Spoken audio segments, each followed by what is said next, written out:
Je commence sans plus tarder avec notre première histoire, notre première affaire, donc un arrêt du 5 octobre dernier, donc tout récent, qui concernait donc la valeur accordée aux préconisations portées par le médecin du travail sur les fiches d'attitude d'un salarié. Et là, voici l'histoire.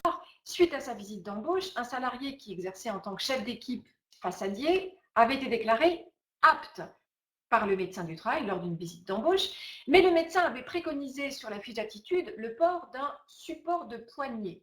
Et donc, il l'avait consigné, je répète, sur la fiche d'attitude qui avait été adressée à l'employeur, mais l'employeur n'avait pas du tout tenu compte de cette préconisation du médecin et n'avait absolument pas fourni aux salariés les fameux supports en question. Bonjour Florian, bienvenue Florian parmi nous.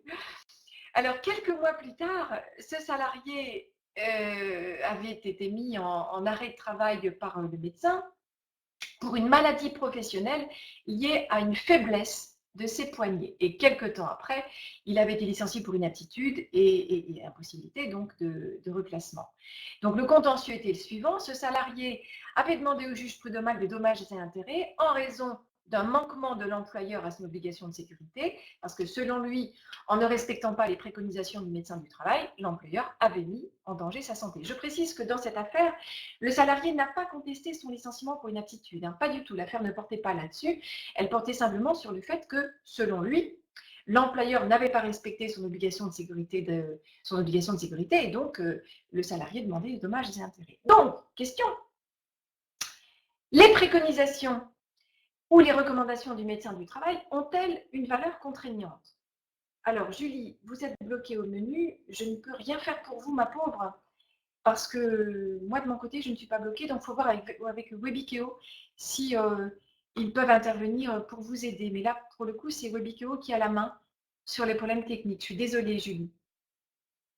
Alors, d'après vous, quelles sont les préconisations du médecin donc, ont-elles une valeur contraignante? Donc, oui pour Karine, oui, Martine, Delphine, Dalila, oui aussi, Delphine. Alors, Florian, oui, bien sûr. Je ne sais pas pourquoi vous apparaissez en jaune, Florian, donc j'ai du mal à vous lire, mais c'est parce que vous allez voulu vous assortir à ma veste. C'est ça, hein? Bravo, j'apprécie comment dirais-je, la subtilité. Alors, un minimum requis. Alors, vous avez dû voir certainement, c'est une jurisprudence classique et assez, comment dirais-je, constante de la Cour de cassation. Là, récemment, dans un arrêt du 2 mars 2016, la Cour de cassation a eu à traiter de la même histoire et concrètement, elle dit la même chose. Mais dans cette affaire, tout de même, il faut quand même savoir ou se rendre compte que la Cour d'appel n'a pas donné raison aux salariés. Là, en l'occurrence, les juges n'ont pas fait droit ou n'avaient pas fait droit à la demande du salarié en disant que le salarié, de son côté, donc le chef d'équipe façadier, aurait dû alerter l'employeur sur la nécessité d'acheter les renforts de poignets recommandés par les médecins du travail.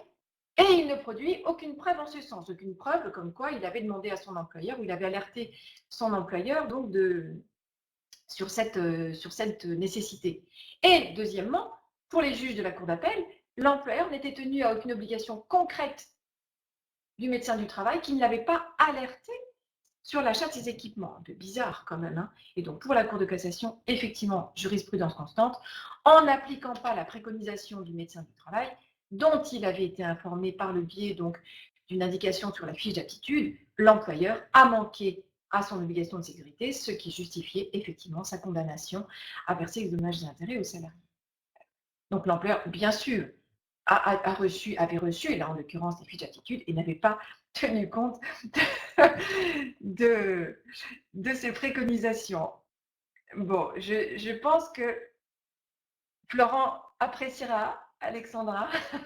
Et moi, en tout cas, je suis flattée des couleurs.